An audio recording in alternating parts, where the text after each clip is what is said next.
Welcome, Night Owls, to another episode of Tales at Twilight in the Humblewood. I am your DM, Mark. Last episode, we had the party enter Brackenmill. Sorry, everyone's had an issue with it except for me. Brackenmill. The players journeyed there to find out more about Penny's father, who had last been heard there through Thistlefoot's knowledge of running across him on the road a while back. And there was some bandit activity. The town had been raided multiple times, and you could still see the effects of it to this day, with a lot less population and the buildings and resources that are kind of lacking there as the party has been there. For a myriad of reasons, the players have made their way there and met a few people, starting with Gundrick, who seeming to be the only capable person of Brackenmill, the blacksmith, the only tradesman that survived the kidnappings, enslavement, whatever they're doing. You guys still don't know kind of what's going on with the bandits and the Vixen Coalition, what they're doing with he was able to hide out. But you did learn, Penny, that your father was here and did spend some time with Gundrick, and through helping him, you actually discovered his hammer because he left in haste kind of underneath the rubble there. So you have a new magical hammer, the Clan Crafter's Hammer. While you were helping kind of pick up his shop so that he could help the town out with his trade, Q, you made your way to the chicken folk Ilara. They're going to say the chicken grandma. You made your way to the chicken folk. What kind of grandma? Healer, by the way, keeps lightning in her fucking basement, okay? Look. Hey, every healer needs a good defibrillator. Yep, that's what it is. And it can do up to 100 damage. I hate that I can't argue with that, actually. Because I want to. Thank you for that, because I didn't think of that. You're welcome. I like that. But I mean, hey, this encounter came quite a shock to us, so it was awesome. Yeah, that was a lot of fun. So Q made his way down to the basement to retrieve some necessary materials and herbs for healing, and learned a little bit from Ilara about how the farmland had kind of been ravaged by the bandits, and so you kind of offered to help do that, as well as retrieve some of the things she couldn't get to as an old chicken. But after you burrowed in, which was smart, by the way, you still knocked over the shelf with the lightning elemental in the bottle. Unfortunately, had to duke it out in a tunnel with a lightning entity. Thistlefoot heard the explosion, made his way to help you. You guys were kind of jumping in and out of the tunnel for a second, trying to trap it in with a shield, but you were inevitably able to force with your spiritual weapon shield into the bottle, recapture it, and you were actually gifted the lightning in a bottle as a gift for assisting Even though I tried to kill you. Yeah. I like to think of that as my tactical nuke that sits in my pocket now. It's just going to live there for a while. For those who don't remember, 1d100, which could be a 1 or it could be 100. So it's a nice little explosion glass cannon sort of situation that you have. All I'm going to say, moment. if it's just 1 damage on that, I'm going to be very disappointed in you. I would be upset too, to be honest. Maybe I'll roll a d100 right now. Yeah, what would it be right now? What would the theoretical If it was damage be? right now. If it was right now, you wanted to take the chicken lady out. Is that a D8? Yes. That is a D8. That is 72. Oh, insta kill That's anybody. big boy damage. You just Where's that axe. child raccoon? What Just the? kidding. All right. For those who don't know, in our little casual game, it's not so casual. It's pretty brutal, honestly. Matt ended up murdering a child by accident. Hey, it was dark. It was okay? not accident. It was He dark. intentionally murdered. I'm sorry. Matt did not I'm know sorry. it was a An child. orphan trying to make his way up in the world and steal Okay. valuable things. Listen. It was How dark. could you? This orphan stole a very valuable rock. Anyways, you guys noticed in Brackenmill that the population was very decreased from what it should be based on the amount of buildings that were there. The rubble of the buildings, the state of situation. You could tell it has been ravaged by the raiders from the Vixen Coalition bandit. We last ended with all of you kind of coming together, right outside of the basement of Alara's stores. After you retrieved that, got the lightning in a bottle, and had an argument as you kind of stepped away.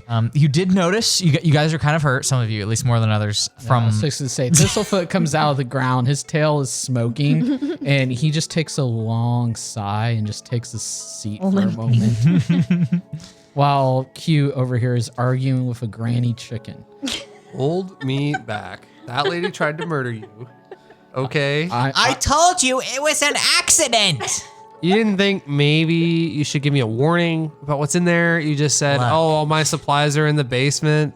Don't worry about the lightning in a bottle precariously perched on a shelf.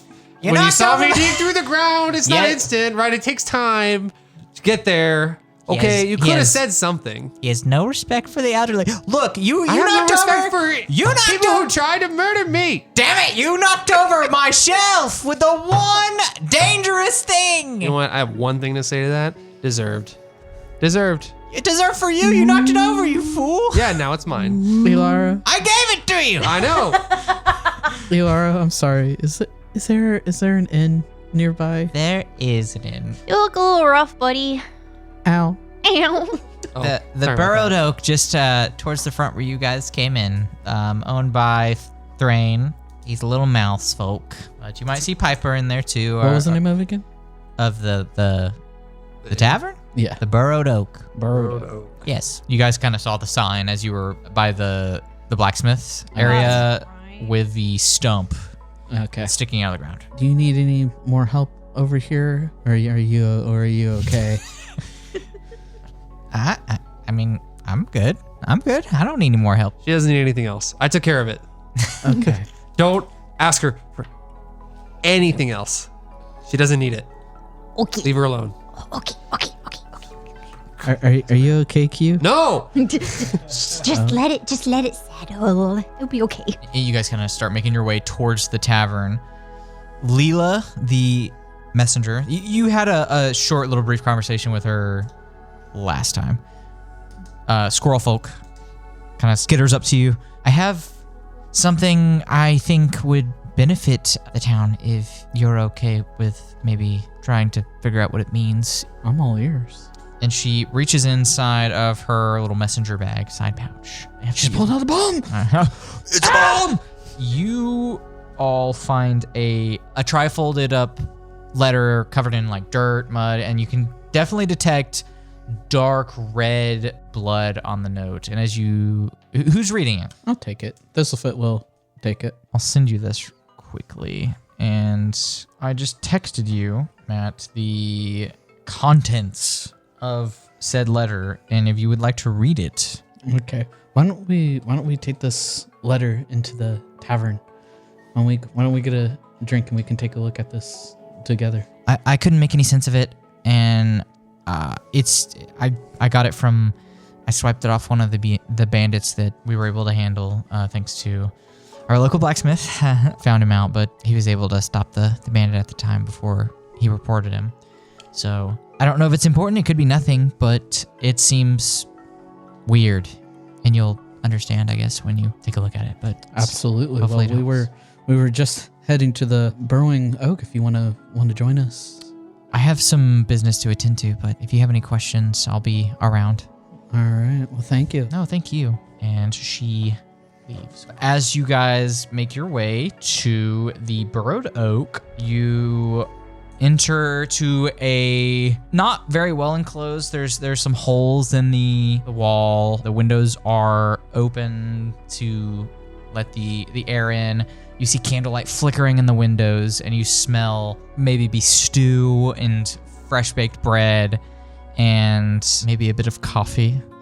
And you hear the plucking of strings from a bard sitting across from the bar near what should be a stage. There's not really a stage in this tavern, but at the opposite end, surrounded by tables. And there's only two people inside. There is a mousefolk tending the bar, who you assume is the tavern owner that you've kind of spotted, that was working on the sign that was kind of hanging low when you guys entered the town. And then plucking on a stringed instrument is a crow folk, black feathers, ebony, and you see their talons kind of like plucking the strings very, very delicately. All right, well, we enter the tavern, look for a table. Thistlefoot looks for a table. Tables everywhere. Some of them are a little bit banged up. You can tell that there's probably been some brawls in here, and not your tavern brawls. This was like Raids on the City, kind of like, this isn't broken glass and heads being slammed against a table drunkenly. This is swords through a table, stains on the floorboards, more than normal. Not splatter, but pools of blood, and scratch marks towards the door of people being dragged out, leaving you in kind of a conflicted, maybe, perception of what this town is.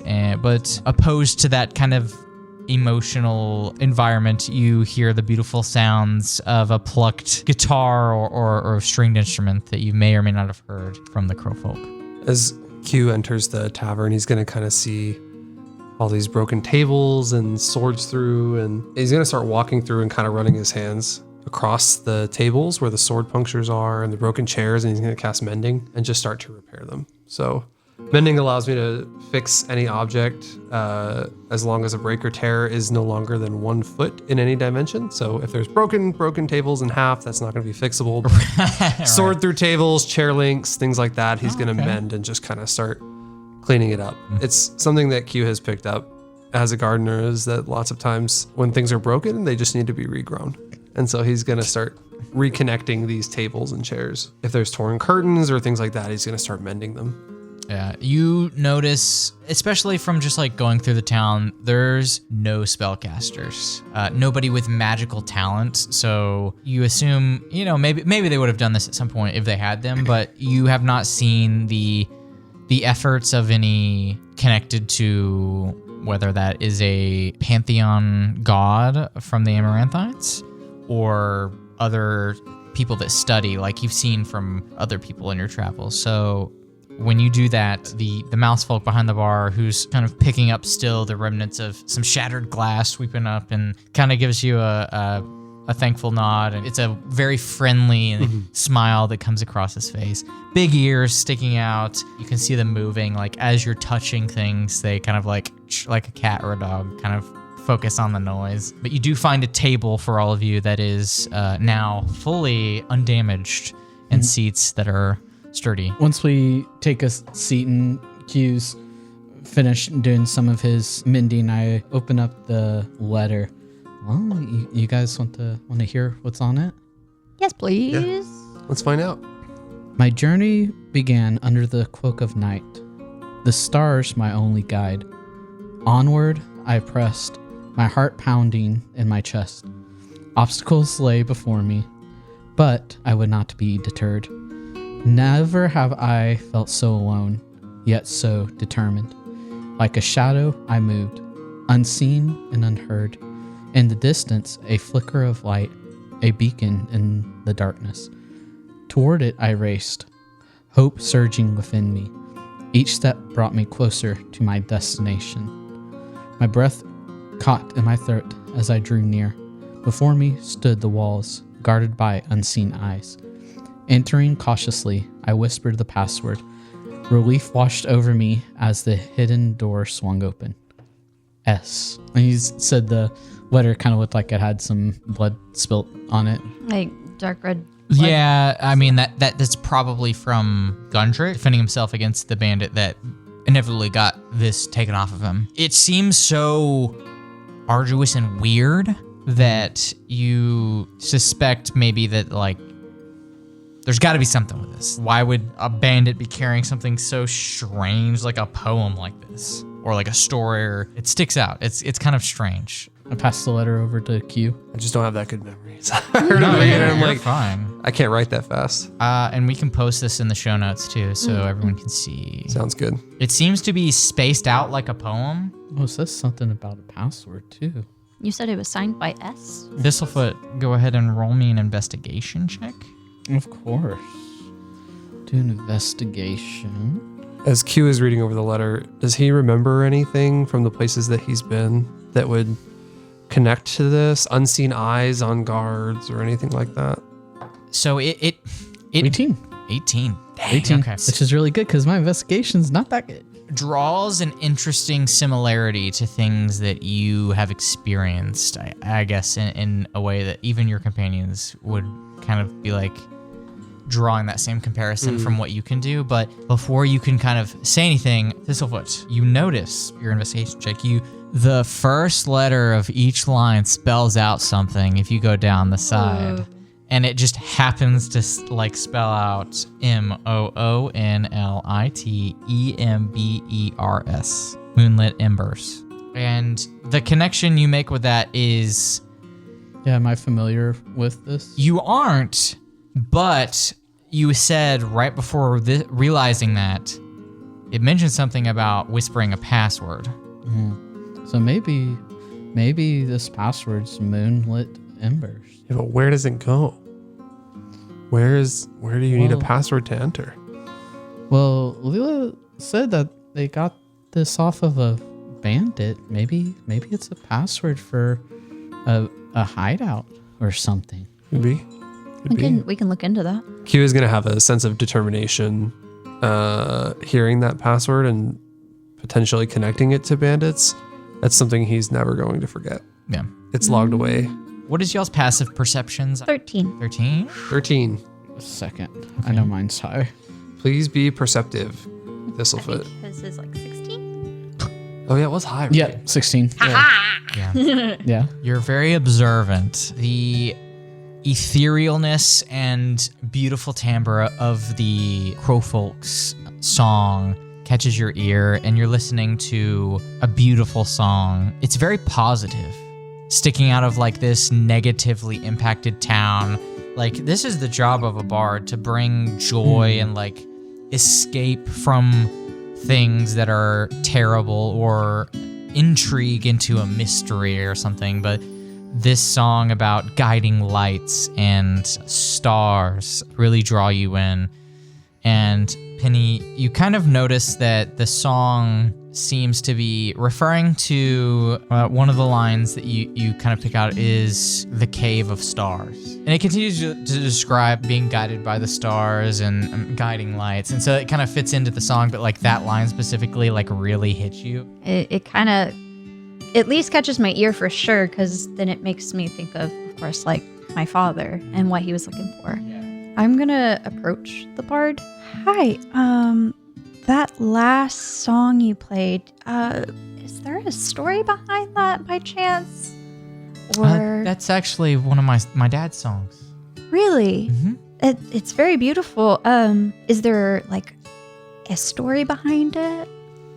Yeah, this is from my dad. Liked to travel as a bard. I don't do that. I usually stick in this town. This is where I kind of like grew up and everything. But he had an experience when he was younger that was the inspiration for this song. Wow, that's really cool. Okay. Oh, sorry. By the way, I'm Penny. I'm Piper. Piper, nice to meet you. Sorry, it kind of just caught my ear, and I thought I'd ask. Yeah, I have some notes on it. I mean, he kind of pulls out a little notebook and flips through it, and yeah, he told me about this one because he was traveling up north and got lost. And have you ever heard of the mountain lions that are kind of like in the north out here? No, I don't think so. You're not from here? No, I'm not. Okay. There's some mountain lions. You know, there's a mountain in the north, the Crest Mountains. Mm. And so they like to kind of stay in there. That's why they're called mountain lions, I think. He got lost up there in the deep north of the wood when he was a child, and he got chased by one of the mountain lions. Oh my god. He was able to find his way into a cave, which I thought was kind of dumb to corner yourself, but he fell into a dark tunnel and got lost in there. And when he woke up, he talks about that he saw like a bunch of like shining lights in a cave and stuff like that like helped guide him out, and he was able to make his way out. But yeah, this song was just like about his experience. He was talking about how a very like ethereal experience that he was in, and yeah, that is really cool. Oh my gosh, I have my father told me about stones that sound similar to that. It was something he was looking for. Oh, okay.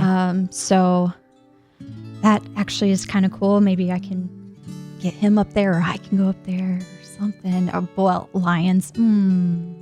Oh, well, I mean, he actually passed away a couple years ago, so. Oh my goodness. So I I am don't so know. sorry. No, it's okay. It was a while ago. He was all right, but yeah, I don't know where it is. Somewhere, one of the caves in the mountains, I guess. He never did tell Mountain me. lion Up in attack. Just in the north. If you go up there, be careful. There's a lot of mountain lions and other things that might be dangerous. Yes. Okay. Yeah. Mental note. Got that. Okay.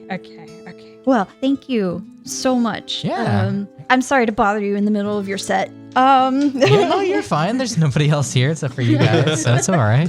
I was just playing out of habit, I guess. There used to be more people here, so it's trying to get through a hard time, I guess. I don't know. It's just me and bartender over here, but it helps, you know. Yeah. Keep the positivity. Give me something to do. Well, thank you, Piper. I guess, do you happen to know anything about these bandits that had come through? Like, we're trying to get some more information so we can try to fix all this. I've lived here for a long time. I know a little bit, but the best person to ask is Hazel the mayor. Hazel the mayor. Yeah, Okay. they're gonna know a lot more than I do. Yeah, Hazel, I'll let them tell you more, but we've been affected by the bandits for a long time, and as someone who is trying to defend against that and understand what's happening, Hazel has definitely been able to talk it out a little bit better than some of the other settlements that have been affected by the bandits. It may not seem that way, but some other settlements don't really exist anymore. Right. I'm thankful for that. This is my home. This is where I grew up. So Okay. Well, again, thank you, Piper. Of course. I appreciate it. Yeah.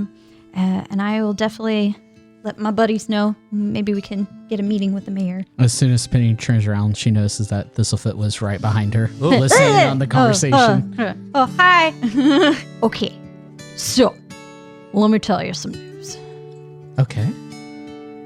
We need to talk to the mayor. They have some more information on the bandits and potentially my dad. Okay, cool. Also, in the north, there's mountain lions. Did you know that? In the mountains? both of you I knew that. know that for like that's Yeah. just like a yeah duh. Yeah. That's why they come mountain lions. Where else would the lions Yeah, be? but they I have mean, that's where they go. But they have soft chins. Why do Okay. you know that? Are you Thistlefoot just- petting I the don't wanna know. mountains? Thistlefoot just shrugs. Okay. Thistlefoot just shrugs. He's I've gonna- never seen one, but I also don't want to meet one. Yeah, they're a little aggressive. He was gonna make an approach to the bartender. Well, as we head back towards the table, Penny, as Penny said, I have something to tell you. Thistlefoot's going to give Piper a little gold piece and Oh, say, thanks. "Oh, I like the music. It's very I appreciate very it. positive. Yes. If you have any requests, let me know. No, just keep playing." Well, now this. Keep playing forever. Don't stop. Don't stop. If you stop, it all ends. Yeah, you keep playing. And now Penny's having a social anxiety attack right now because in her head she's like, wait, I asked him all those questions. I didn't give him any money. Oh no, he gave him money, but I was, oh no. And then I'm just going to look at Thistlefoot and just be all grumpy. Now I'm conflicted. Thistlefoot just gives like a head nod, like, huh? Should I give him that? I don't know. Okay, sorry. I don't know. Never mind. Don't mind me. Hi. I'm sorry. Only if you want. I have to, bad social anxiety. Well, go sit down. I'll bring you a drink. Do you want something hot, something warm, Yes, or something please. warm, cold? Warm, please. Something warm? Okay. Yes, please. Okay. I go over to Q. Do you want a drink? Yeah, let's go. All right. You want something hot or something cold? I'm going with you. Yeah, Let's go get a drink. He was already walking I was already up. headed that direction. So you can, I didn't get Yeah, that. he was already walking up to can the join me. bartender. I'm gonna hang with Penny. She seems not okay. She's just having an anxiety attack. She doesn't seem okay, so I'm just gonna hang with Penny. She wants something warm and I want some, and I want a coffee. You want a coffee? Yes. Do they have coffee here? I smelled it, so I think so. I'll ask. I'll Okay. ask. Thanks, Q. Penny, what do you drink? Something warm. I don't know. Surprise me. Sprite. Warm Sprite. Get her. It's water, but I cast thaumaturgy on it, so there's a little. It's fire lemon underneath and it. lime with a little bit of bubbles. Thistlefoot pulls on Q's on his cape. Don't get her coffee. You know, coffee is warm usually. That's a good idea. But yeah, I'm gonna get her a she's coffee. already. Yeah, but And she's then he walks already. away. He doesn't care what else you have to say. Oh dear. Oh dear. He's gonna approach the bartender. You said he's mouse. He's mouse folk, yeah. He's kind of cleaning up and organizing the glasses behind, and he kind of pops up really quick. Hey, what can I get for you? I saw the table. Thanks for that, by the way. Yeah, no worries. It's not a problem. Nice to meet you. I'm Q. And he's gonna extend an arm to shake. Thrain. Thrain, nice to meet you. Thrain. I'm Q. No problem on the tables. It's nothing. If you have anything else you need fixed that's not a pile of glass, let me know. I can try. No, I'm doing all right. But yeah, do you need a drink or food or anything? Yeah. I'm gonna order a couple of drinks. 2 coffees, and Q's gonna look for a menu board. I'm assuming there probably is. There isn't, no. Again, small town. What's your favorite, Thrain? What do you love here? What's your favorite thing to drink? A nice little drink called Mother's Milk. How about no? That's disgusting. You're too old for that. Rose wine is my favorite. A little posh. I'll take one. Okay. Let's do that. Add that in. 2 coffees, a rose wine. I'm a gardener myself. I love some flowers. So. Okay. It's a nice herbal rose scented wine. Very smooth herbal. I'm not a sommelier, but it's a nice wine. No, I need you to describe the accents, the Undertones. aftertaste, and the undertones. Floral, I don't know. It's actually just alcohol, straight up alcohol, 100% with flowers in it. Yeah. There's a rose on top. There is a literal rose floating inside the wine. He takes the glass from Thrain and kind of looks at it. He's like, "Oh, thanks." Presumably, there's a pretty strong odor from it. It's alcohol. But Yeah. what do you know about the mayor here? Can you tell me about him? I've heard great things. Her, Hazel, yeah. Her, sorry. Yeah, she's the snake kind mayor that she's been pretty great. Pretty great. She's been mayor for a number of years now, maybe near a decade almost, and taking care of us pretty good. I know it may not look like it, but she pays attention to a lot of the goings on and does her research and knows a bit more about the bandits than most folk, and that's why she's able to kind of get past some of the things that are going on that other small settlements may not. So I'm happy to be here, honestly. Q's ears perk up when he says bandits. Oh, my party here, we're actually kind of following the trail of some of these bandits. We all have our own individual reasons to be here, but we've joined up. Do you know how we could schedule a meeting with the mayor? I thought you were about to say the bandits. I was like, that's a dumb move. I would like Ain't no that meetings too. there. You're just gone. I think the bandits don't want to see me actually, but Do I'm you have really some looking- history with the bandits then? Yeah, a little bit. All right, well. You're just gone. Yeah, well, like, all right. He turns up. That's not what I meant, but that's a possibility. All right. No, I'm trying to schedule a meeting with the mayor. Oh, we're trying to see if we can collect some information. You know, if we've been helping out around town today. Yeah, I mean, if you you've been helping out, just do a kind knock on the door, and she'll be probably happy to see you if you've helped. Okay. Q's gonna, I guess, write down some or mental notes, I guess, about what the house looks like. Where does she stay? he points out the small building that is the mayor's. Very nondescript. A couple houses down from here. Looks like it's her residence as well as like her quote unquote proper office. So. Thank you. One more thing. Yeah. Do you have available rooms here? I know you're very busy. Your tavern's very popular, but Bustling, yes. yeah, you're doing a great job. Yeah. Do you have any rooms that we could maybe spend a night in Sure. tonight? Yeah. We've been battered a little bit Sure. on the way on our journey. So Yeah, go for it. stupid chicken lady decided to electrocute me. But Laura? yeah, Yeah, it's a long story. Don't ask. It's She is It a was grumpy special. old hag sometimes. yeah. It's all right. I almost wanted to fight her. They convinced me not to. You lose. You think? He's determined now. He's like, I'm gonna fight that. He stupid raises old an thing. eyebrow. You think you could beat Alara? That's not just regular chicken, it's spicy chicken. He's gonna do a little thaumaturgy and create a little thing like, yeah, I think I could do it. He looks at you. That's cute.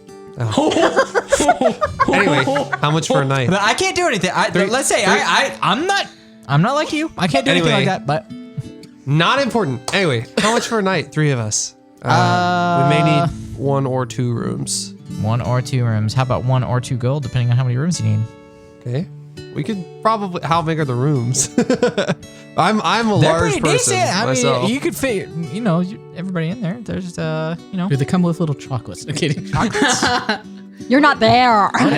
What's chocolate? You're calling me down at that table.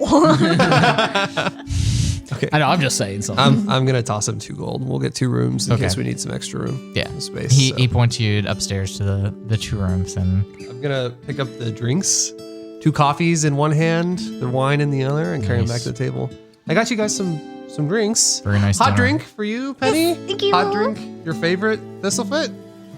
I hope you enjoy. I don't know if this coffee's good. I don't really drink a lot of coffee, but it's not gonna be anything compared to what you make, of course. His whiskers do a little twitch, but he still drinks it. Did I pay him for the drinks? Yes, you did. Or you paid for the room. No, he just gave them to you. Oh shit, those are mine. I guess. Okay. I mean, he just gave them to Bobby, you. I fixed all his tables. Penny, are you okay? I feel great. I feel good. Are you sure? You seemed like I felt bad that you didn't pay. Yeah, no, it's okay. See, I'm gonna fix it. You watch this. Oh, I'm gonna creep up while Piper is still playing, and I'm just gonna leave a gold right next to the stage and then run back to my seat and just act like nothing happened. I fixed it. He's gonna look at Thistle. Can I do something wrong? Was that? I told you not to get her coffee. Well, you said a warm drink. I don't know, man. Man, this What is was good. I I tried to say no coffee. Yeah, it's very dear. good, Penny. Shit. Here, drink some of this, and he's gonna put the wine in front of her. A downer. Oh dear. Oh Gotta dear. bring it back to Earth. Maybe we'll see. I don't know how that affects her. It tastes like flowers. Okay, give me that back. That's fine. So, Penny, you said you had something to tell us. Yes. I mentioned the mayor earlier, Mayor Hazel. She will give us more information about bandits, about all that kind of stuff. So that's somewhere we could start, probably tomorrow, because I'm a little sleepy. But I also learned a little bit about cave and shiny rocks, kind of like the ones my dad was looking for. So that's kind of cool. I feel weird. Shiny rocks. Shiny rocks, like you remember the rocks that he was looking for? It was like the night sky. Oh, okay. Yeah. Cool. Yeah. Time to go upstairs. Okay. Before it goes up to the room, Thistlefoot's going to do a quick walk around the town just to do a perimeter check, but also just get a quick bearings on the town before he goes up and joins Q in his room. Yeah, go ahead and do the first roll of the episode. Perception check. It's been a while since we rolled. I already rolled investigation. Oh, that's fucking Roll another one. It's the second first roll. the second first roll. Yeah. You said perception? Yes, you're perceiving. Ooh, close to it. Ooh, close to it. It's the second roll of the episode. We got a 2. I'm perceptive, but why can't I see? It's okay. You're looking around, kind of just walking the town. You see the blacksmith, the embers from the kiln, whatever it's called, the furnace, where he is working into dusk, doing some creating of things. And the messenger, Leela, kind of walks through town a couple times as you're kind of walking around. That's it. It is a very, for lack of better terms, dead town. There's like 5 people here total almost. You don't see any travelers like you normally would. You've maybe been here before at some point, years past, and this is a fraction of the amount of populace that is normally here. You don't see anything coming up the road from the distant woods to the west. You almost feel kind of this sadness reaching out to you from the woods of despair for whatever. Maybe it's just the town. It's just the darkness that it's dark now. The sun is set, but the black of the shadow from the woods even is just bringing you down. Thistlefoot's going to just stand for a little in the quiet and the cool of the night, but kind of do a pretty strong stance of standing up to this darkness that seems to be trying to settle in over this town. And he just stares off into the woods, just contemplating the electrocution he received, pondering this idea of a potential secret bandit hideout, it seems like, and that cryptic message. Just kind of going over, meditating on what's happened over the past couple of days, but also takes a meditative stance to quiet his mind for the night before he heads back up into the tavern, up into the room. Make me a wisdom saving throw if you don't mind. Ooh. 12. It's not a strong feeling, but you feel a small emotional tie to yourself, like just kind of like dragging you down a little bit. You find it harder to center yourself and remain positive, not because of anything that directly impacted you today, but just your surroundings. Something here is just like bringing you down. You said it kind of looked like a town that had been burnt down a little bit too, right? Yeah. So burnt, kind of the smell of the burnt wood and destruction fills back his memory, back to that one fateful night. Q is gonna notice Thistlefoot kind of staring off into the darkness and walk up and put his hand on his shoulder. It never gets better, does it? Never gets easier. No, it doesn't. But you still grow from it. Everything grows. Just takes more time sometimes. Yeah. I'm gonna pat him on the shoulder and turn around and go back to bed. I head back off to bed. All right. You all can take a long rest. Thank God. The night gives rest to all of you, but you do have a myriad of dreams about your past, and specifically you, Thistlefoot, and you wake up a little groggy, drowsy. I'm assuming you're making your way to Mayor Hazel's building. Yeah, as always, Thistlefoot's the first one to wake, so he doesn't want to wake up Q, so he heads back downstairs and kind of heads outside to sit down, and he brews his own coffee because he wants a little something to warm up his spirit before he gets started for the day. And once he finishes his cup, he does some stretching just to try to put his mind at ease. Limber up. Exactly. Limber up. As you make it to the mayor's house office combo, you can see light coming from inside. An early riser, depending on how early you go, but looks like they've been up for a while. You knock at the door. I'm guessing Penny's a late sleeper. You can hear from the window upstairs. And she opens the door, and you can hear her doo, doo, doo, down the stairs. Hi, good morning. This fight gives a nod. How are I haven't had my you? coffee yet, huh? Q is bolted awake because he hears, thinking the walls in this tavern are probably not very thick. So he heard, hi, good morning. He's like, oh my God, what just happened? Yes. He's a little bit older, so it takes him a minute Right. to get up and collect himself, but he makes his way down after Penny. You make your way to Hazel's building. You knock on the door. You just open it up. What's going on? Down. Kick it down. All right. Blow it out of the sky.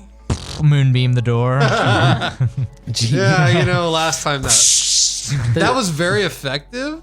Probably don't want to do that to the mayor of the town that everybody sees. It's just the door, bro. Thistlefoot knocks gently. Yes. You hear, hold on a second. And after a moment, the door opens and you see the green-scaled figure of Hazel the snake folk mayor of this town. Can I help you? Right. Sorry. Why are you writing when we're talking? Oh my goodness. I can't write dogs. Am I being interviewed? Just starts going through all sorts of it. I'm just going. Hi. My name's Thistlefoot. We're passing through right now. We've kind of stopped and helped some of the people through here, and we were told that you had some information about the bandits who have been coming through here and giving y'all some hard times. Yes. I've heard of you. Thanks for your help through the town so far. Come in, all of you. I'm Hazel. Nice to meet you. Hi, I'm Penny. Nice to meet you. Nice to meet you, Penny. Nice to meet you. And she beckons you into her small little front office area and opens the door to a back room, comes out with a large scroll, sets it on the table. I have been actually studying the movements and the knowledge that we can about the bandits for a while. It's good to know your neighbors, and from my studies, it seems like they are close, wherever they may be. And she rolls out a scroll with the map of Humblewood in front of you. And she points to Brackenmill. You can see that, far east. He points to the crescent-shaped mountains called the Crest Mountains to the north. Not too far, but a little bit into the woods. There's a high probability that either to the west in the wood or somewhere in the mountains, I can predict there's probably some sort of settlement or base of operations for these bandits. I know this may seem elaborate, but I've taken a lot of time to research this and send people to scout out things. I'm not sure particularly if it's in the mountains or in the woods, but I'm assuming more it's in the mountains. We used to be completely unbothered by the bandits, and it was not until kind of recently, the last year or so, that we've been raided or attacked by them. I actually was able to figure out the name of... So there's like a hierarchy, and I'm getting into things very quickly, but there's this rankings of the bandits. They seem organized. And when she says this, it makes more sense from what your encounter was first episode of the bandit captain saying for the greater good. Like there's bigger picture here. It's not just small bands of bandits. They're being organized. There's someone calling the shots, and there's someone that looks over this area of the Humblewood, and their name is Dutch. I don't know more than that, but their name is Dutch. They're the ones that gave the order to attack the town, raid, take the people. That was all I was able to gather with that. Why would they take people? There's multiple reasons. I mean, maybe they need supplies, craftsmen to make weapons, food for their people. The bandits have come through here multiple times? Yes. Or just this once? Yes. From what you heard a while back in Marshview, the first attack started about a year or so ago and have been somewhat consistent since then. And when you entered the town, it seemed like the last one was maybe a week or so ago. But they don't have many people left, and supplies are waning. There's something going on. The organization of it all, something's about to happen. I don't know when, I don't know what, I don't know where, but something is about to happen. When they leave, where do they go? Do you know what direction? Any clues they've left behind? Any gear? Are they dressed for winter? Are they dressed for the woods? So they always, no matter where, from what I've heard, they always retreat to the woods. So they could be going to the woods, but when I've sent people out before, there's no trace after that. So the reason I think the mountains is it's secluded. There's no one there, whereas the woods is traveled. And the woods west of here is not traveled at all. And the reason that is because you may have felt it coming close. It's a superstition. And some of you that have traveled Hugh and Thistlefoot, there is superstitions of the woods west of here. The locals call the west wood of Brackenmill the Gloomwood. The most of the people that live here are humble folk, so non-winged creatures. So a lot of their settlements are on the ground, right? The bird folk typically will go in the woods, but there's not a lot of bird folk here. This town was built on farming, so a lot of humble folk tend to gather here. The woods west of here have been labeled the Gloomwood by a lot of the populace here for a lot of superstitious reasons, like whether that's ghosts or demons and things like that. But that's like, in this world, that is not reasonable. It's just a thing that, like, demons and things like that, ghosts are things that parents are just like telling their kids, that kind of thing. The stereotypical stuff. But there is a little bit of merit to the unease that you, Thistlefoot, noticed last night, just kind of looking in the direction of the wood. Like, there's something that just does not make you feel right over there. And so as you were walking the city, you didn't venture very far towards the western side of the village, the road that dwindles off that way. There is supposedly someone that was captured from here a long time ago. Willow, they're a deer folk. This is totally rumor. There's people that say that Willow escaped from the bandits and has holed up somewhere in the woods to the west.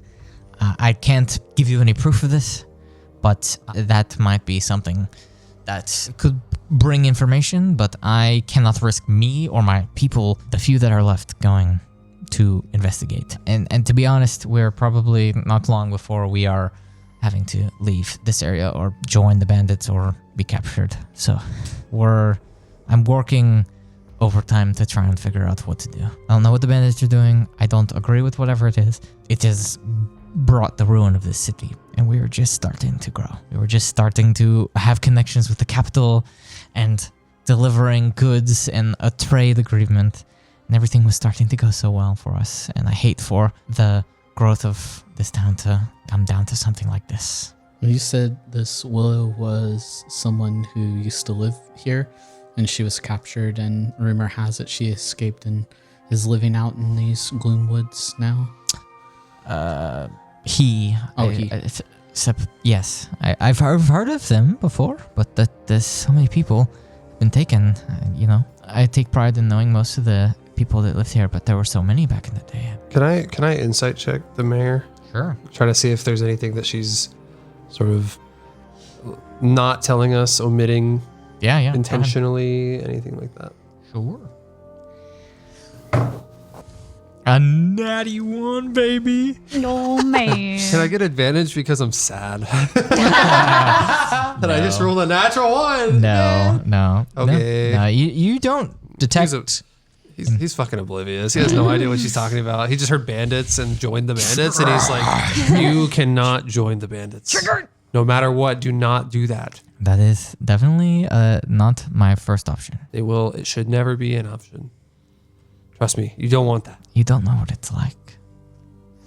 I know more than most what it's like. If it'll keep the few that remain alive, it's better than them dying. Have you heard of the Whispering Pines? I don't have a dice, so I'm gonna steal one of yours. Oh, let's see. Sound familiar? What was that? It's a little further west from here, and I describe where the monastery is. But it's the monastery that I'm from and trained in. We tend to take in a lot of refugees and people who needing a lot of help and who are on their last leg. I agree with Q. You should not join these bandits. Okay. Take a point of inspiration. There. Nice. Point Yeah. of inspiration. Remind me, what does inspiration do again? That is like advantage at any time that you want. So if you get a bad roll when, something happens, you can keep one inspiration pretty much indefinitely until you want to use it. You can mark it on your character sheet by your character's portrait. There's like a red outline you can do.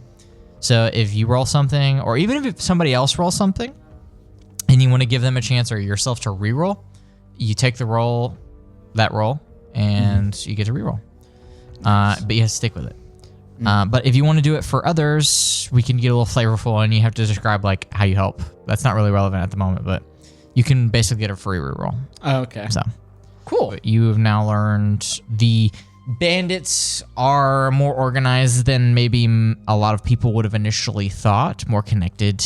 There is a person called Willow, a deer folk that supposedly escaped the bandits and is said to be somewhere in the woods to the west.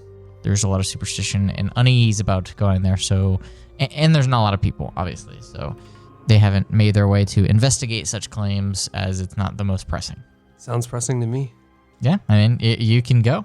Yeah, I think it would be good to see if we can maybe find this Willow person in these woods. Maybe she has some knowledge of where these bandits are.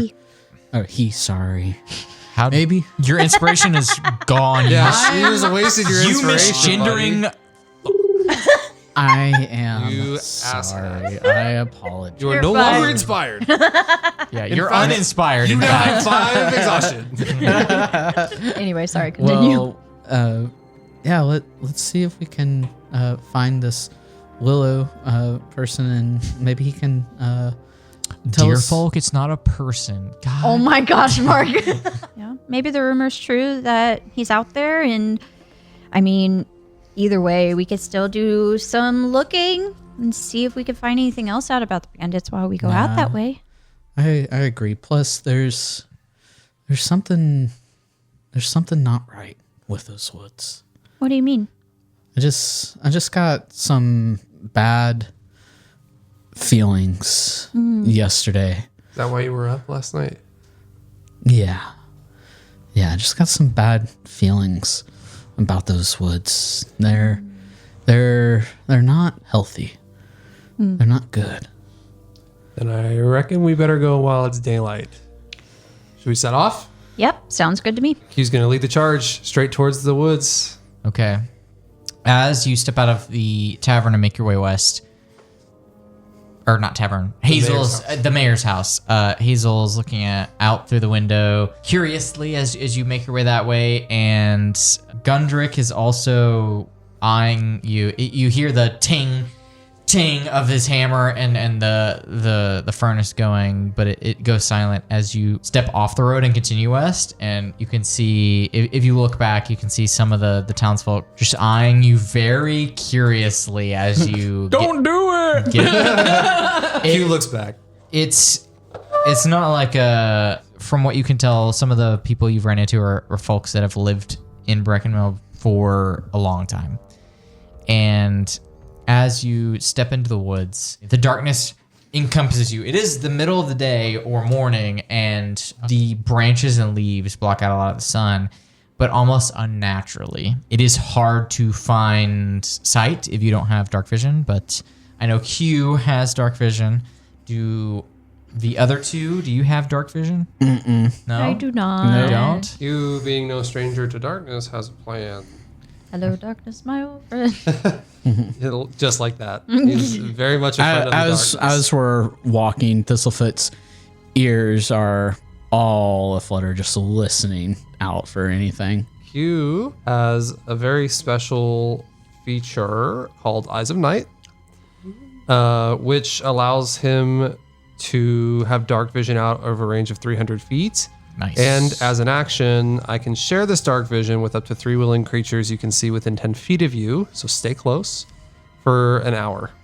Cool. Once I I am share willing. it, I can't do so again until I have a long rest, or if I expend a spell slot, I can do it again. A spell slot of any level. That's so, cool. Nice. So I'm going to give you guys Eyes of Night, so you'll now have dark vision. As long as you're within 10 feet of me, I'm going to, flavor-wise, it's better that you have to stay within 10 feet to keep the vision. But I don't think that's actually how the spell works. I think it's like you have to be in 10 feet to get it, and then it lasts an hour. Huh? So It stay could be- close. Yeah, I like Stay it that close. way. I like that. Yeah, Yeah. where you have to stay. Well, with these new Eyes of the Night, Thistlefoot's just keeping watch out for anything. The darkness does expand out, but it feels like it's fighting. The gifted vision that you are given from Q, it feels like it's an ongoing battle between your vision of light that it goes out and the darkness that is almost encapsulating all three of you. And as you step deeper into the woods, you're finding yourself stepping over roots, and the trees are growing closer and closer, and you feel kind of claustrophobic. And I need all of you to make wisdom saving throws. Oh man. Brother. What? Aren't you a whizzy guy? Gotta pee a lot, right? Is that a 1? It's a 1. Oh, no. 2 in a row, baby. Let's go. I'm so wise. And both of those checks for wisdom. Wow. And guess who rolled a 1 both times? 13. Okay. 18. Okay. What? I don't know. Okay. We're going to start from Thistlefoot here. As you are stepping between roots and trees, you're looking to either side of you, trying to make sure you're always vigilant of your surroundings.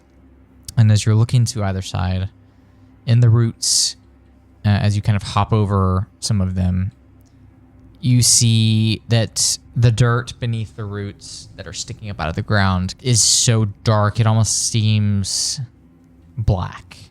And it begins to shift and move and seems dry and starts to blow away as if ash. And you see in your peripheral view flickers of orange amber light. And you see, as you're hopping through some of the trees, 2 forms underneath the roots, what you assume to be your parents' forms, lifeless and in the dirt. Thistlefoot stops. As you actually try to focus on that, it blurs away. It's almost like looking at a textured wall. The shapes of the texture for a moment look like something, and as you look at it, they just disappear. Something that kind of sticks with you here is a mantra that I want you to remember for while you're here. Your training and deeds are only a distraction from your grief. Your failure will always haunt you. A deep sadness weighs you down, and for now, you will have a point of exhaustion. Oh, no. Q, you're next. Oh, no. You're looking behind you, and you see the scene through the trees, almost the branches reaching out, making the form. You're moving quickly. They're almost like flipping note cards quickly to form a child's picture story of it flipping between like a comic strip. You see the form of a hedge on the ground, and you know what this is. And you see the scene of a brutal murder that happened, and forms towering over this form. And just as you're beginning to realize what this is, the darkness encapsulates and only reminds you of your past as you look behind. The thing that sticks with you is you will live in regret and loss the rest of your life. Q reaches out and says, "Eat it!" And he collapses. Q, what's wrong? He's a bumbling mess. Thistlefoot's stopped and just frozen, and he's still staring off into the roots. I'm going to go up to Thistlefoot. What? No, come on, we got to go. The both of them, Q and Thistlefoot, seem like you can feel the depression and weight around you, but you seem to be carrying it regardless of the weight, and they seem to be heavily weighed down by whatever is holding them back. Come on, come on. Smack you in the face. When you smack him, it's like hitting a rock. Guys, come on. No, what's wrong? Q, come on. Q, come on. Let's go. Come on. We're almost there. Come on. Q's gonna curl up. Okay, okay. Don't Is that like a real? Is that a really thing? Of It's your a real character? thing. Yeah. Oh, Yeah, describe that's the thing that. they can Describe do. that. Describe that for the hedge. Okay, so Q, much like a real hedgehog, curls up, sticks his nose into his chest, and his quills spike out. You can hear sobbing from the inside of his curl. Effectively, his AC becomes 19, but I can't move. Thistlefoot, as you are coming to a stop, maybe not even paying attention to the other two, flashes of panicking hands reach out between the roots as if for asking for help. And as you grasp for them, they disappear, and some of them even you grab and they're just roots at the tree. And this sadness and panic and regret overwhelm you. And Q, as you're balling up, you hear almost like the distant cries for help that never were, but what you would have hoped for a second chance of something that you could have acted on. Q's gonna grip his necklace. and everything for you two is going to go black. And he's going to channel the power from his necklace to cast that very similar darkness that you saw when we were fighting the bandits in Marshview, except this time you have no help in that, no sight. Everything goes black. He's going to curl up in the darkness.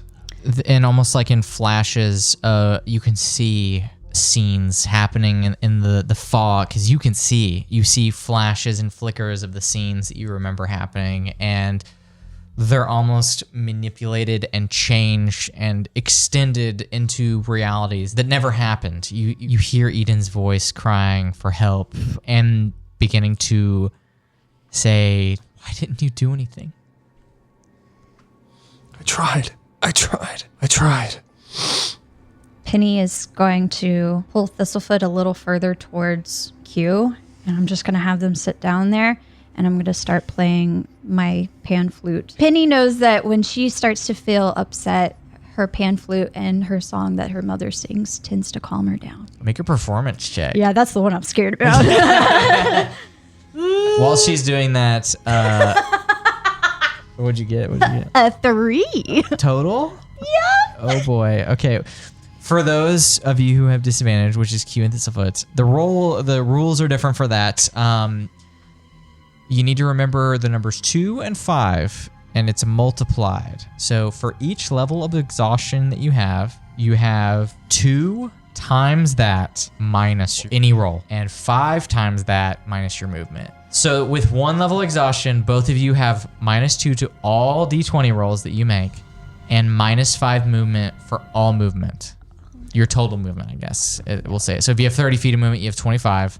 And if you roll something, it's -2. Okay, and if you go up to 2, it multiplies 2 times 2, and then 2 times 3. So it'll be -4, 6. Yeah, it's exponential reduction of movement and rolls. I try playing the song. You're used to seeing the fingerings for the pan flute. Yeah. You don't have that muscle memory, and you hit off notes, and it's just a screeching noise in the midst of the cries and sobbing and panic of what's happening right now. What's going on in your two's minds? Like, what's happening? When Penny pulled Thistlefoot, he's getting not dragged by Penny, but it's kind of hard to get him to go. He's still looking at the roots, and then once you stop to try to play your pan foot, Thistlefoot is overwhelmed with the regret and the visions of the fire. But this is something that he's dealt with for a while, and even still throughout this hardship and the darkness that's filling his heart, Thistlefoot still relies on the muscle memories and the teachings that had been drilled into him by his masters for moments like this. He immediately sits down and shuts out everything else around him and goes into meditation. And all you hear Thistlefoot saying, kind of like mumbling a meditative mantra, is that fire burns and destroys, but life still continues and grows afterwards. Almost in his mind, all the images are playing of the fire that destroyed his village and his parents, his friends, his relatives, his siblings.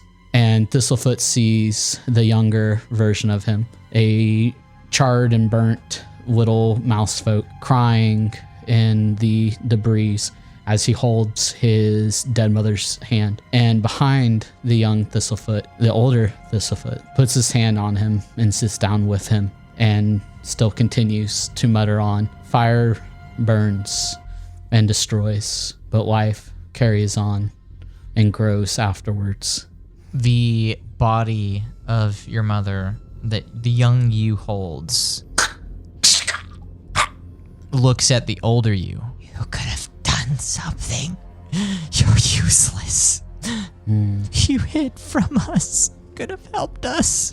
But you did nothing. Thistlefoot just nods his head in agreement, and a single tear begins to form and to drop from his face. Penny, even though you can't see, you are hearing you are hearing the breathing kind of starting to be really irregular. There's moments of when it's calm, collected. There's moments of where it's high paced, almost anxious, then goes back to calm. So it's just a roller coaster. I would like all of you to go ahead and roll me initiative, if you wouldn't mind. 7. 16. 16? 17. It's 9. 9? Okay. Do you want a cue perspective before we jump in to the combat? Yeah, go ahead. So, curled up into himself, Q is very much tormented by the sounds of what is to him the most traumatic experience of his life, the loss of this very important person to him. In the midst of the shouts and the voices coming in, telling him that he'll live with regrets or that he should have done something, Q latches on to, more than anybody else could ever know, the memory of that day. And while still distraught and torn apart, remembers, she didn't say that. She didn't say that. When you're trying to rationalize that feeling, the grief overwhelms you, and because you failed the save, essentially, your mind rationalizes it as, this is what they would have told me if they could talk to me right now.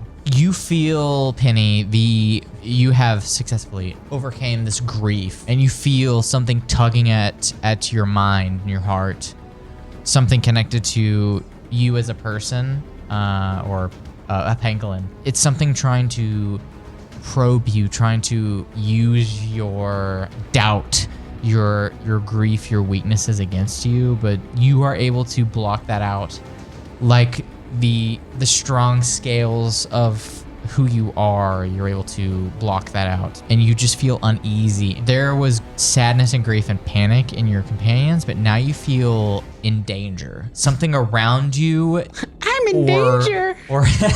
or within where you're at, has shown itself to you, whether emotionally, and you are in a fight or flight situation.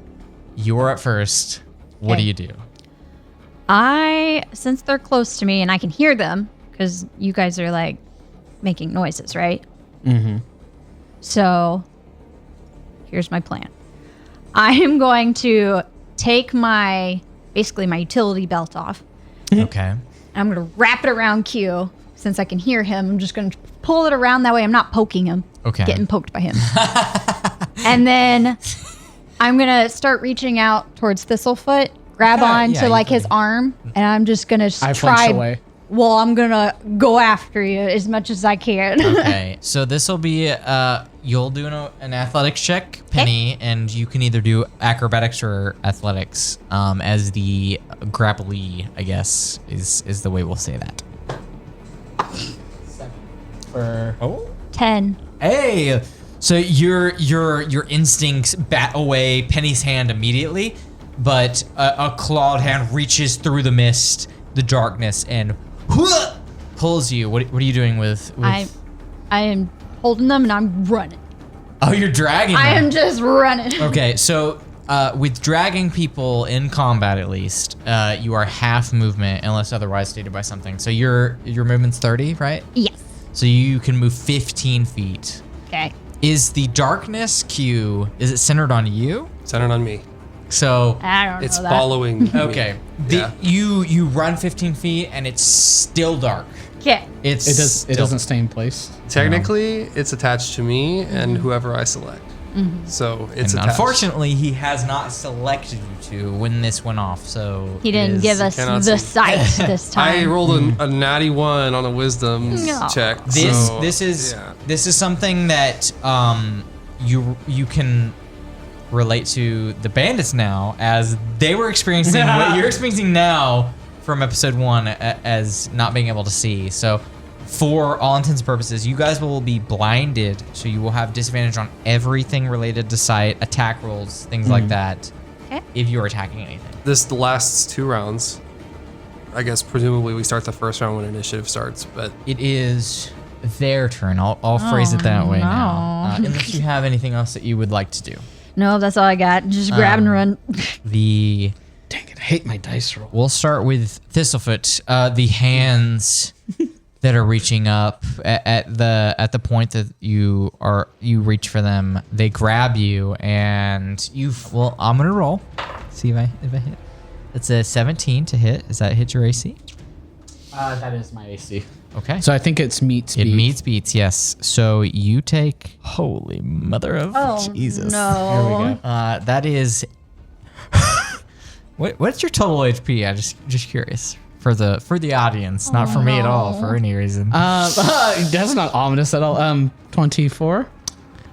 Bye guys, it's been great. That is Just give it to me. it's 18 necrotic damage. The hand grips around yours. You're not acting, you're meditating, but you see your younger self trying to pick up the form of your parents, your mother. The hand grips tightly. You see blood seep from the younger you, and you feel life leaving you, and you take that necrotic damage. I need you to make a Constitution saving throw. Remember, it's also -2. He rolls too. Oh, shoot. Penny's freaking out.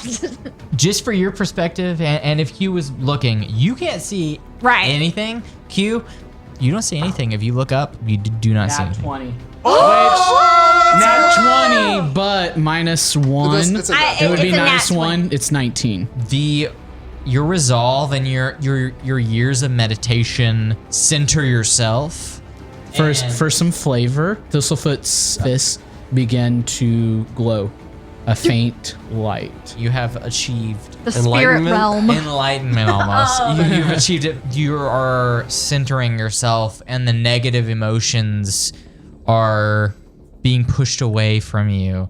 And you feel the oppression seeping around you, but your will and resolve shunt it backwards. The next thing that happens is I'm going to do the same for you, Q. Oh. So you see the figure of Eden crawling towards you, a shadowy form in the darkness because you can see through. Like the roots and the trees are almost embodying this figure of your past, reaching for you, but it doesn't reach you, and it completely misses. And Thistlefoot, it is your turn. You've just experienced what you have, pushing back this negative force. You can see almost, I'll give you this so it's not too bad. You feel the negative oppression around you. As far as attacking it, you are more than welcome to do so.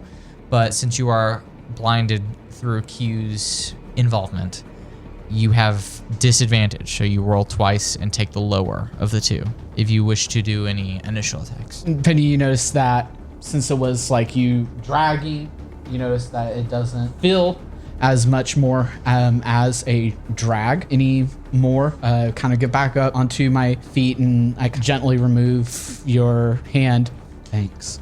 And Where are you going? take a rooted pose, rooting my feet strongly into the ground, and I am going to remember the important part after fire, that there's life and growth. I'm going to take my fist up, which I know like they don't technically light up like it's light, but there is a faint bit of a radiant glow, kind of like a nightstick if you want to think of it. Yeah. Think of it of that way. And I take a very strong oak stance, and I am going to punch forward. All right, disadvantage roll.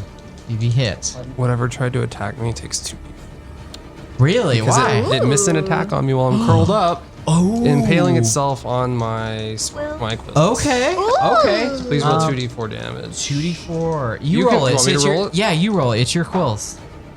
Oh, what was a nat 20? Oh, that's unfortunate. What's your other one? My other one is a 2, 3, 4, 5. Unfortunately, that is a miss. Well, I'm going to see that my fist isn't connecting. I'm still in my strong oak stance. So I'm going to use my bonus action to expel a focus point to do another Flurry of blows. flurry of blows. So my one hand has already gone out, try to make contact. My other arm is positioned right by my side, and I just switch. Kind of like your karate punch, how it's kind of like on a lever, and your fists move as one together, switching from forward to back. Okay. You said 4 damage, Q? 4 damage. Okay. 6, unfortunately. So both of your fists shoot through the mist, and you are well trained, and your connection with yourself and your extension of your fist is, and you know how far it goes out, but you feel like you're punching through whatever this is. It's flurry blows. It's actually flurry blows is 2 hits. Okay. But as a monk of mercy, I can substitute one of my flurry of blows for either hands of harm or healing. So I'm going to not be deterred from it not my fist not connecting. I take my fist back. I do a little circular motion, kind of like a circular moon motion with my hands, and bring them softly down, pushing down the memories that I have back down and towards my belly, and I heal myself. Ah, okay. D6 plus 4, so 4, 5, 6, 7, 8, so 8. Heal 8 points. Nice. Q, you see a glowing light through that, like peers in through the cracks of you're curling up and being dragged by Penny, but you see light seeping in from the cracks. And you feel a force overwhelming you, not physically, but more emotionally and mentally. But it jolts back. It does not take the full harm. You feel like it is not fully physical. And it does work, but it doesn't fully affect the entity that is attacking you. So it takes half damage. It is resistant. So it takes 2 damage. Whatever this entity is, Q, it is your turn now. Okay, so feeling that sort of like recoil of this force bearing down on him, it's gonna. Yeah, it's almost pulling you out of the experience. Pulling me out of the experience. It's not Eden anymore. Like, knowing that being snapped back to reality, Q is gonna recognize that Eden is not here. Whatever this is has now tried to mimic her, and that doesn't sit very well with Q. Feeling himself sort of be dragged along, he's gonna uncurl. That's a free action, by the way. Curl up is an action, but uncurling is free. So I don't think that I can now give you sight because it's already been around. we're gonna say no. We're gonna say no. I think this is more of it's a homebrew homebrewy, thing. but Yeah. I think We're gonna say no. I don't think it makes sense because he kind of prays to this to get there. So Right. Yeah. he didn't pray for sight for you guys. Sorry. Q is gonna cast Detect Evil and Good at first level. Okay, what does that do? For the duration, which is up to 10 minutes, it's concentration though. I sense the location of any aberration, celestial, elemental, fae, fiend, or undead within 30 feet of myself. I also sense whether the Hallow spell is active there, and if so, where. 1 foot of stone, dirt, or wood, 1 inch of metal, or a thin sheet of lead will block this spell. The presence you detect as you reach out is fully undead. You know that for 100% fact. The entirety of the essence of the wood itself, wood being the woods around you, is a single entity per se, but you detect 2 for above table purposes. 2 of you failed. 2 entities are attacking yourself, and 1 is close to Thistlefoot as well. So 2 total, 1 2 attacking total. each of us. Okay. Yes, correct. There is some larger entity that is present here that is massively powerful and surrounds your area as it is, but 2 small evil, because you detect that entities that are attacking both you and Thistlefoot. Q's is gonna shout out and just say, Penny, Thistlefoot, I have a plan. Okay. Come close. He's gonna cast Healing Word as a bonus action on Thistlefoot. Does that require sight? I know you don't need it. Yes, it does. You don't I have need to be it. able to see them within Okay. 60 feet. So, okay. They're both within 60 feet. And you can see in the darkness. So I have dark you vision. can see. Oh, and I that's can true, always that's true. see with that spell. Yeah. That's true. Okay. Assuming I can see 60 feet Yes. away. They are. Penny is dragging both of you, basically. Well, it And you- escaped me yeah. now.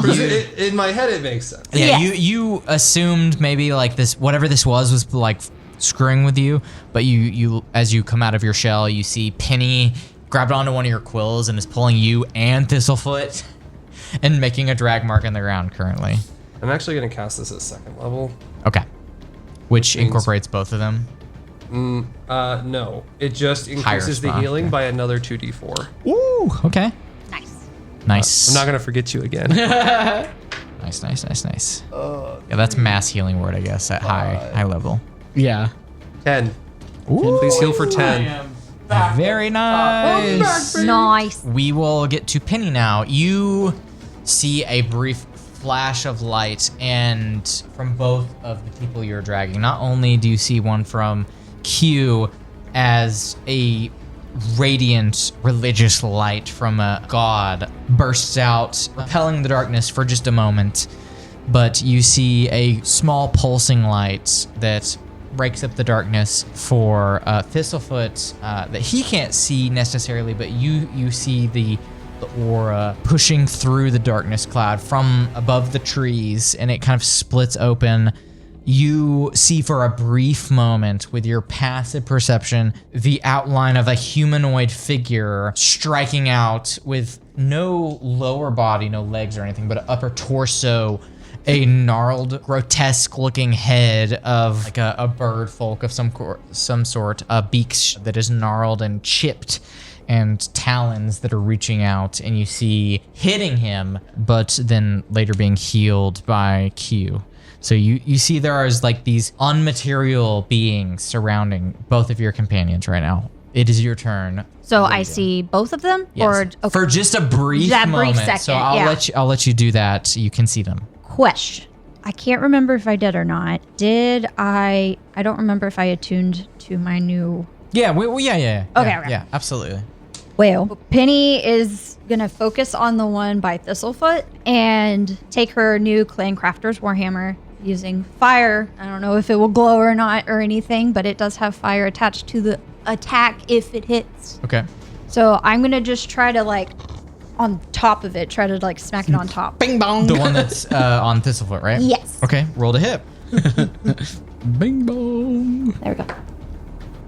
19 to hit. Absolutely. You see it and you lock in for just a moment and you make a wide swing and the fire lights up the darkness. It's not just a normal fire. The runes engraved into it, the ones that your father enchanted, light up, expelling the darkness for just a moment, and all of you can see for just a moment as Penny's giant hammer wreaths through the shadow, expelling it and impacting some ethereal being that has that gnarled beak and the claws that are dripping from hitting you, Thistlefoot. And you see it impact. How much damage do you do? 6 bludgeoning, 12 fire damage. Oh my goodness. You immediately, the shadowy form of whatever this thing is explodes and joins the darkness surrounding you. You have immediately killed or banished whatever form this is. The oppression you feel around you, Thistlefoot, is gone. You no longer have Sorry. I just You no knocked longer over- have dice. I just knocked over. This is what I am exhaustion so is like. sorry. That's fine. Point You of no exhaustion. longer have exhaustion. This was an oppressive momentary force. I'm so sorry for knocking your dice over. It's fine. You immediately, the fire explodes. Even Q, with your vision, you're almost blinded by the light of this radiant force from the hammer. You see the runes light up, and you see the fire almost explode out of the hammer, impact this ethereal being, it almost becomes physical and then shoots out and joins the mist that surround you. As the oppression's being lifted from him, and as Penny is hitting it, and there's that fiery explosion and this creature disintegrating, Thistlefoot's getting more centered with this, and he just softly says, "Fire destroys and gives life." Nice. Very nice. You got anything else? You just one attack right now, right? Yeah, but you know what? I'm gonna action surge. Hell yeah. And There you go. Yeah, the fire illuminates and you see the other being that is like looming over Q. Yep, and that's the one I'm going for. 9. No, it 9 from the light. It shrieks back. You hear like this of something jolting backwards as you swing. The depressive weight still hangs over you, Q, and you see the light of the hammer swing over your head swiftly. It is its turn, unless you have anything else. Nope, that's all I yeah, got. You only get an action, I think. It is going to attack you once more and see if it hits. You meaning who? Q. Okay. The one that's over Q. I am being oppressed. This is I'm being depressed. this is 16 to hit. Nope. No. 18, man. 18. It reaches out and the light makes it shrug back, and it does not have to reach to grasp you. You see almost these links of light try to connect to the talons that reach towards you, but the fire makes it jolt back and the disconnection happens. It is Thistlefoot's turn. You can't see now. So everybody back to being quote unquote blinded except for Q. Penny's right next to me, correct? All of you are next to each other. Okay. From what you can hear and the talking that has occurred. Okay. Thistlefoot's just going to gently touch Penny and just softly say, just softly. I'm a little jumpy, sorry. Just say thank you. And going to try to go where I remember seeing that shrieking creature that was over where Q was from that brief moment of light. So I'm going to head that way, and I'm also going to say you're not alone, Q. And I'm going to try to strike out at that monster. Do it. Disadvantage. That's not one. Oh man. man. So I wouldn't do this except for a nat one. You're gonna hit Q. Nah. Nah. Well, this just hits. This No! because it's a nat one. Hit me. I can take it. I can take Yeah. it. Not the good bits. Don't hit the good bits. So you don't have to add a bunch of like if you're adding smites. Yeah, I know you don't have smite, but like you don't have to add. all in, baby. Yeah, you know you accidentally hit Q, but the 5. damage of physical is done. 5. You take 5 damage as you feel Thistlefoot's fist impact your center of gravity. Sorry, Q. That hurts. I know it does. It is. All right, Q, you are up. So, recoiling from the shock of being punched by his friend, Q stands up, puffs his chest out, and when you look at him, you see not the sort of like humble and meek Q that you normally know. We can't see. Well, you don't actually see anything, but just play around. No, he stands up and he's. I don't think hedgehogs snarl, but he's kind of snarling. He's angry. He's showing his You teeth. tell me. They can make a little growl. Sure. Just as the darkness is dissipating from his eyes, from his prayer at the beginning of this, another sort of fog comes around his eyes. Q is going to channel divinity and cast Turn Undead. Ooh. Nice. They gotta make save. Yeah. Right? So What was it? every undead creature of my choice within 30 feet, which is going to be all of them, whichever, however many, both just the one right however. now.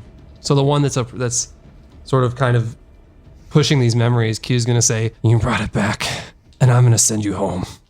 And he casts Turn Undead. Each undead of my choice within 30 feet makes a Wisdom saving throw, DC 13.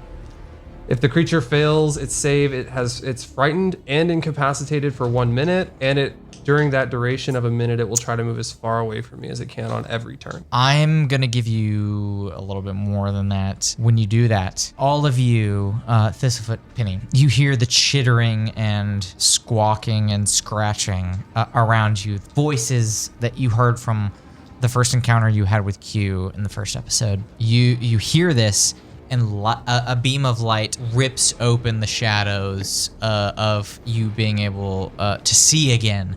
And you see this creature like crawling and trying to be pulled, trying to get its way out of the way. But just for a brief moment, you see the ethereal form of talons, 3 sharp talons scratch across where this form is, and it just shoots out into small particles and dissolve in the light. And the shadows from Q's spell slowly reincorporate in and blur your vision again. For all intents and purposes, the combat is over.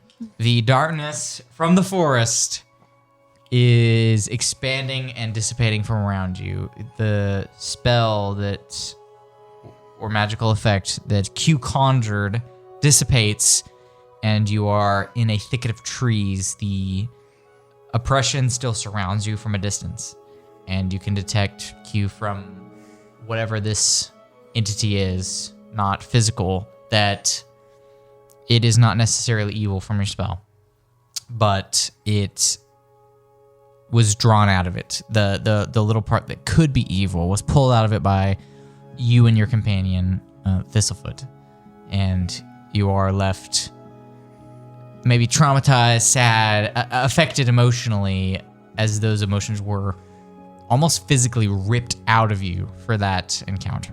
Thistlefoot goes over to Q and just checking on Q and puts his hand on Q. Q drops to his knees. You can see as you approach him that the fur around his eyes is damp, clearly soaked from weeping. He's a little fucked up. As you make your way over, you can see his expression is extremely somber. Having just experienced the worst day of his life in an even worse way, Q is silent. Internally, he's battling the thoughts that this being pushed on him. He's battling the emotion that he had suppressed for so long, had been stuffed inside so that he would never have to feel those things again. Thistlefoot's just going to let Q feel the emotions that he's going through. He's going to stand there in silence with his friend and just keep his hand on him. Are you okay? I've been okay for a long time. She's gonna pull at her pockets and start pulling some things out. Okay. Blueberry or oatmeal? I'm a gardener. Blueberry. Here's a blueberry. Oh! Q, for a second, kind of snaps out of this attachment to this sort of grave emotion and the pull towards the darkness and in the light from what Penny gives him. It grows. Everything grows. Exactly. And he eats the berry. It's delicious. Thistlefoot steps away from them, doesn't like run off into the forest, just goes to the tree that's right next to them and looks at it. And memories of his burning family and village still run through him, and he still gets the faintest whiff of burnt ash, and the singed part of his ear begins to warm. And Thistlefoot takes a breath, takes a strong oak stance, does a half moon circle with his hands to center himself, and then begins hitting the tree. Does a backflip. Q's gonna stand up and join Thistlefoot, start hitting him with his mace. Are you okay? Are you okay? Thistlefoot just gives a slight nod, but he is very much focused and going through almost a routine.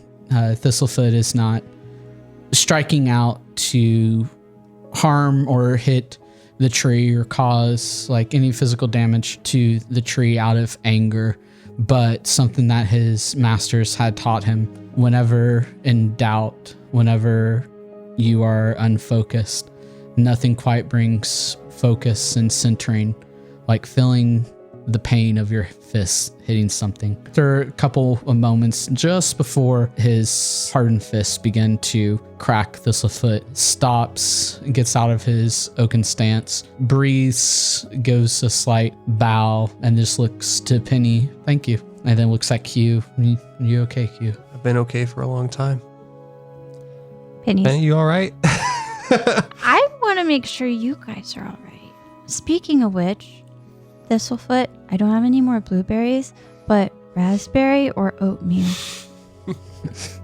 Thistlefoot just gives a little grin and he points at the raspberry. Here you go. Let it heal your soul. He's gonna try to look around and see. Are we like lost in this forest now? Do we know where we need to go? For when you were in the combat, yes, you didn't know right from left, but now you know where you came from. It's obvious where your steps were. So you know still where west is. Are you continuing deeper? I mean, that's my plan, I think. Yeah. What do you guys think? Thistlefoot gives a nod. We have a deer to find. Penny? Yep, I'm ready to go as long as you guys are okay. And be Gives a nod. honest. Thistlefoot gives a Don't nod. lie to me. Oh, Q with this barrier to entry torn asunder. We go west, and he starts walking. Okay. Thistlefoot follows him, but keeps his eyes and every sense peeled out for any other type of interruptions. Don't worry, guys. I got you. Yeah. We know you do. You do not sense anything else. I won't even make you roll. You know nothing else is here. The only thing you sense now that you've had a firm connection with whatever it is the darkness entity that is present throughout this entire area. And as you make your way forward, you eventually start to see ruins of small columns and buildings. And as you move a little bit more forward, they become more prevalent, and you can see destroyed ruins of a stone structure that looks absolutely ancient. And as you enter Thistlefoot, you see on the outside carvings of all kinds of humble and bird folk, some serene, winged and non-winged, no discrimination here, and some that are serene, some that are twisted and grotesque. The vines and nature have overgrown this time and time again. You can tell there's greenery, and a lot of these etchings and carvings that are in the stone is decaying and old beyond your time and before your monk establishment was even devised. Do I recognize any of the ruins? No.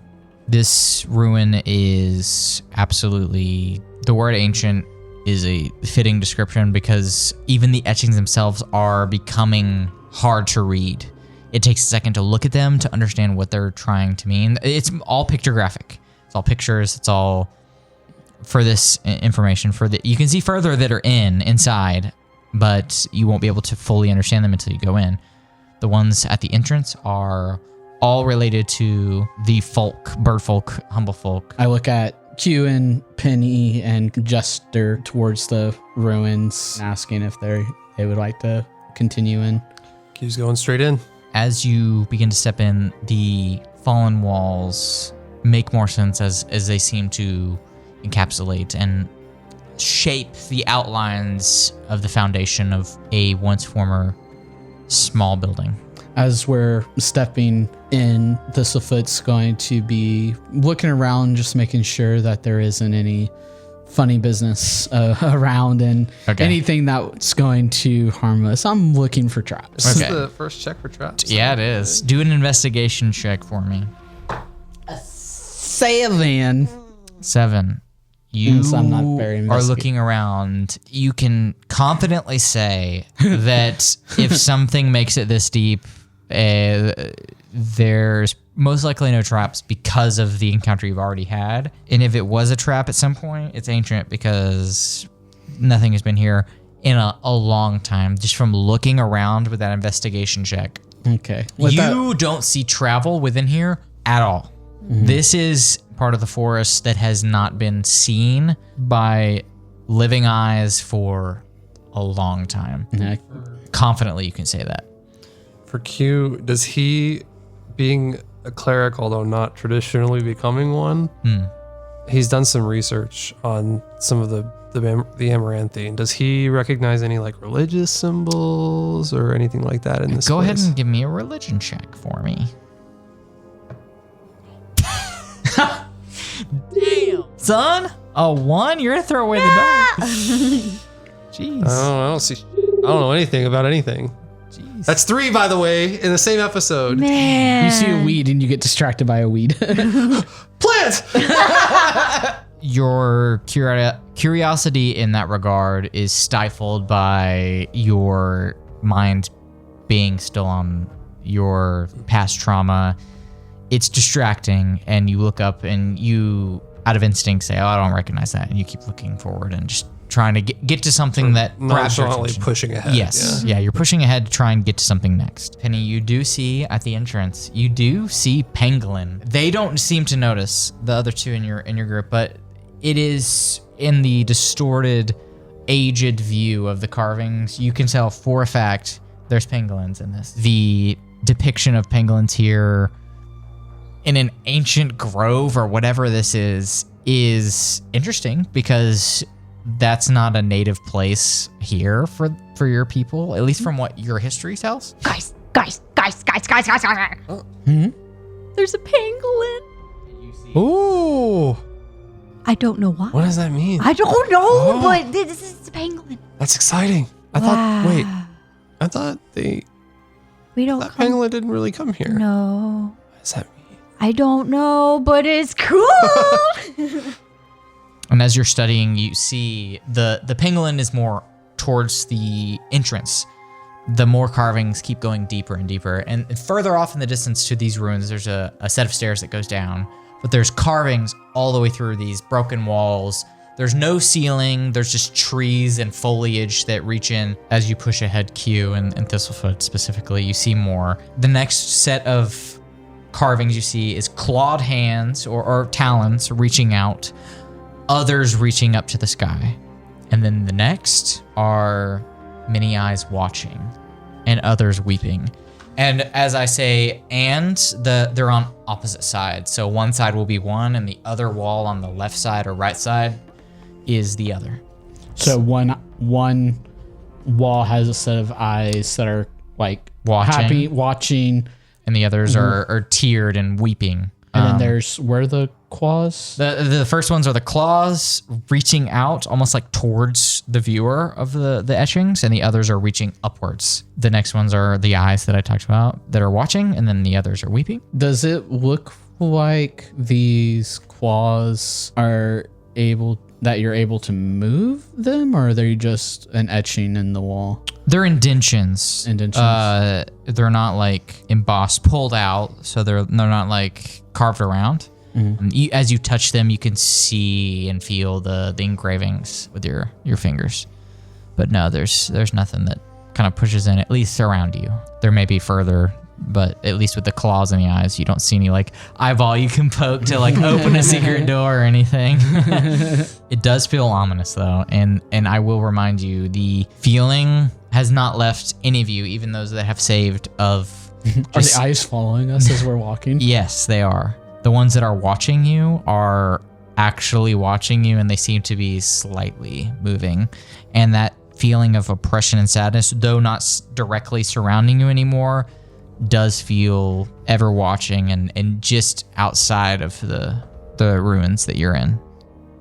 Thistlefoot will tell Penny and Q the eyes are watching us. They're following us. Yeah. Do you think this is some kind of, I'm assuming some kind of magic that's doing it? I don't know. What do you think, Q? I've never seen any magic like this.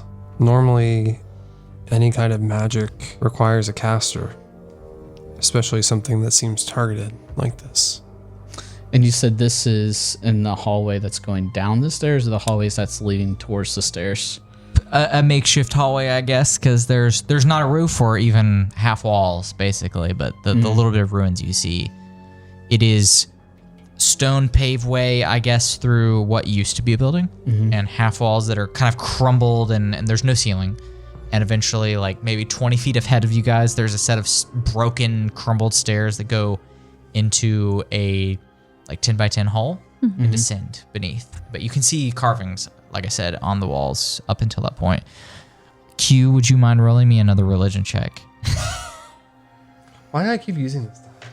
Give me advantage. I'll use a different die. You can. No. I don't want it. I don't want it. All right. I don't want it. Unless you... It's 7. Right. It's 7. I will at least say, as you move forward, the last carvings you see before you... If you decide to descend the staircase, is a full depiction. The last remaining like archway that goes a little bit over the staircase, that is almost about to fall apart, is the pantheon of the Amaranthines. All of them depicted.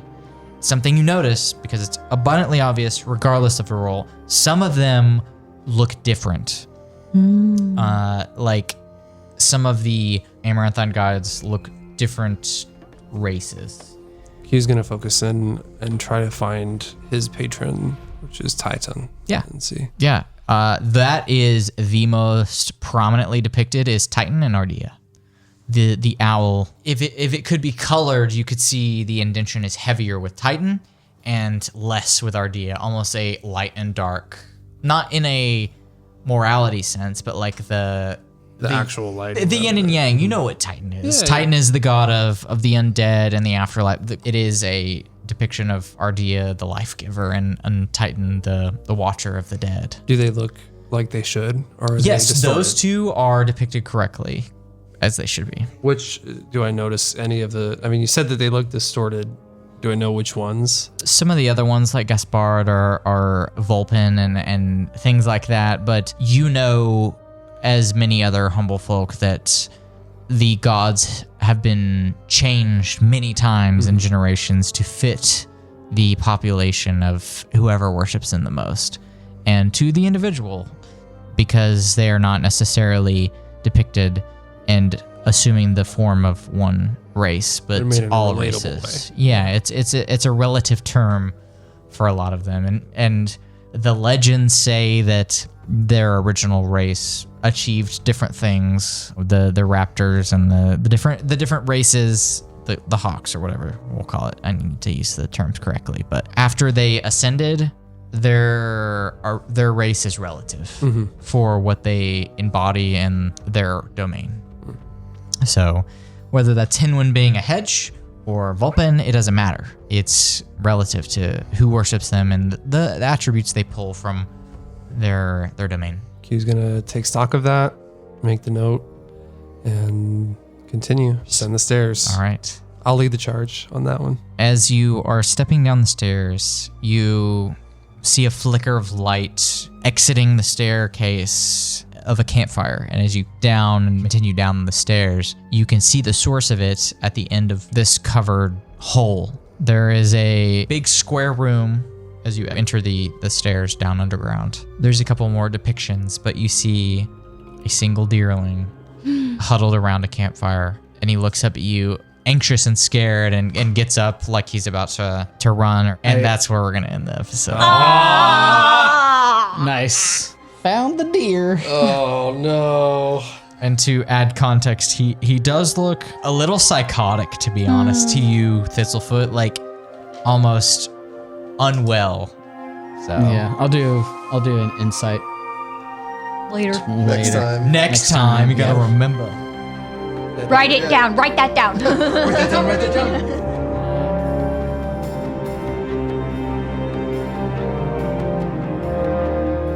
Hey Night Owls, thanks for listening to this episode of Tales at Twilight. Mark is our DM, Becca is Penny, Matt is Thistlefoot, and Q is played by myself, Darwin. Our cover art is done by Seba Huidobono, and our theme by Jeremy. Links to their work are available in the show notes below. Do us a solid by leaving us a review on whatever podcast platform you listen on. Tell your friends, post it on socials, you know the drill. Our next episode will be released in 2 weeks, so stay tuned until the next Twilight.